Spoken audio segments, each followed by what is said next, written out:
fireworks on Capitol Hill today as the focus shifted from the past to the present, and one lawmaker made it crystal clear Congress should stop relitigating yesterday and start legislating for tomorrow. If you care about what actually gets done in Washington and not just the political theater, make sure you subscribe and stay with us for clear, fact-based breakdowns.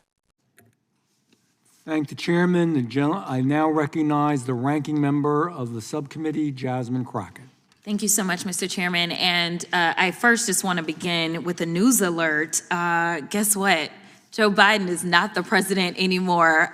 So maybe we can move on. Maybe we can move into the present, because it seems like we are living in the past. And listen, these are not the good old days, you know, like you used to sit around and your grandparents would talk to you about what used to happen. What we need to be talking about is how we are going to legislate, because I think that some of my colleagues have confused what our jobs are. And I get that we're sitting in judiciary. And so it may seem as if we are here to be litigators, but we are here to be legislators, which means that we are supposed to be writing laws, not trying to have our own trials and determine whether or not something is true or not, or whatever the case is, or who should be sued, who shouldn't be sued.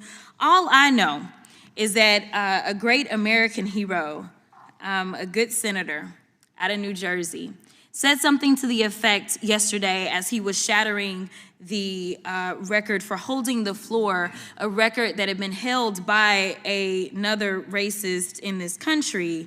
As he shattered that, he said something about the fact that this should not be about left versus right. It should be about right versus wrong.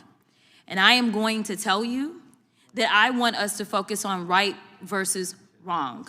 The reason that we are struggling right now in this country as it relates to people not trusting agencies, honestly, a lot of it is because of elected leaders. Let me tell you, one of the things that the chairman and I actually agree upon, we don't agree on a lot, is that we both know that there has been a sharp incline as it relates to threats upon our lives. Regardless of what side of the aisle you sit on, we both know and agree that as sitting members of Congress, we both are enduring more death threats than anybody should in this country.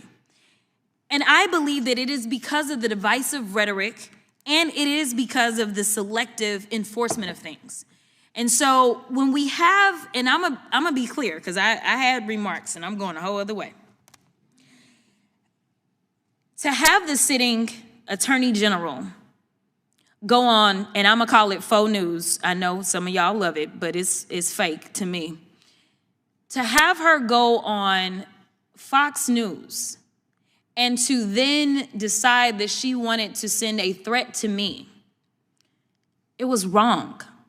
Because here it is, she is the highest law enforcement agent in this country, and people are watching and they are consuming this information, and they are believing that simply because I decided that I wanted to exercise my right to free speech, which I am not abridged from doing, that she then wanted to then politicize something that should not be politicized.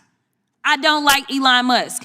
I'm gonna say it 50,000 times. I don't like him. I don't like that he going out there and he firing people. I think that he's a crook, because somehow the rest of us can't sit around and get whatever federal contracts we want. The rest of us can't sit around and get law enforcement and get them somehow ordained as federal law enforcement to protect him.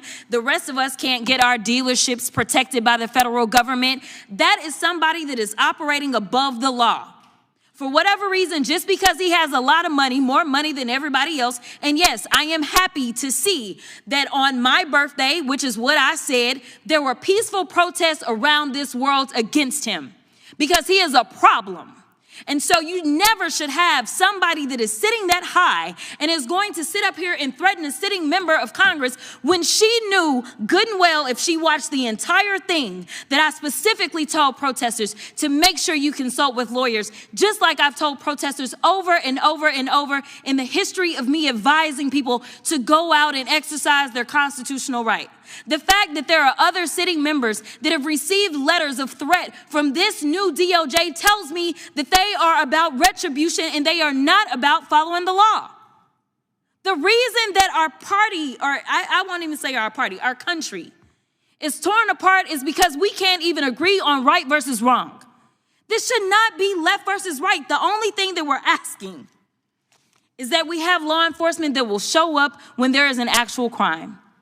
If somebody calls and says, hey, I need you to investigate this cyber crime, or I need you to investigate this child pornography, or I need you to investigate this robbery, then we want somebody to show up, and we don't want them to look at us and act as if just because I'm black or because I'm woman, that I am not worthy of having that case investigated, because we have an administration that is continuously railing against diversity, equity, and inclusion, or we don't need people that show up that feel like diversity should not be valued.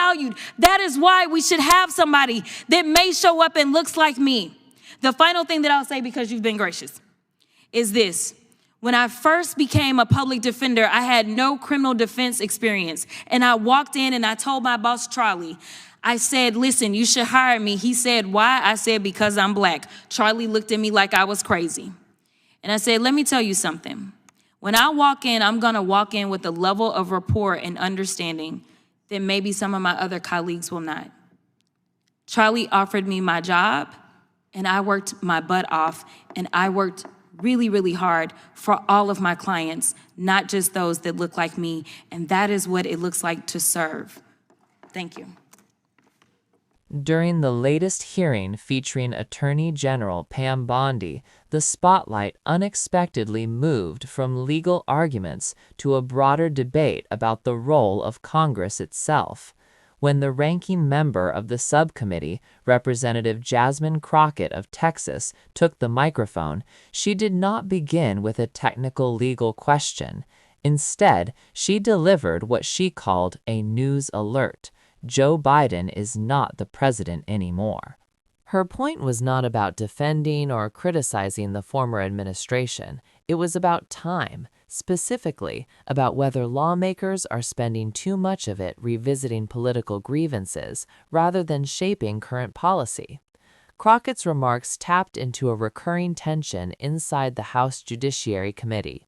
Is it primarily a venue for oversight and investigation, or is it a workshop for crafting legislation? While oversight is a constitutional responsibility of Congress, it often blurs into partisan confrontation, especially in high-profile hearings. Crockett argued that some of her colleagues appear to have confused their role, acting more like litigators trying a case than legislators writing laws. That distinction matters. Oversight is about accountability, but legislation is about solutions. If Congress spends most of its oxygen assigning blame, it risks neglecting the hard work of drafting policy that affects everyday Americans. Crockett's frustration reflects a broader concern among some members that this performative element is crowding out substantive policymaking. If you want deeper insights into how these hearings shape real-world policy and elections, subscribe now so you never miss an informed breakdown. Crockett also referenced a moment from the Senate floor the previous day, when a senator from New Jersey shattered the record for the longest speech in that chamber. That record had previously been held by Senator Strom Thurmond, who filibustered the Civil Rights Act of 1957. By invoking that history, Crockett connected the present to the past in a very specific way.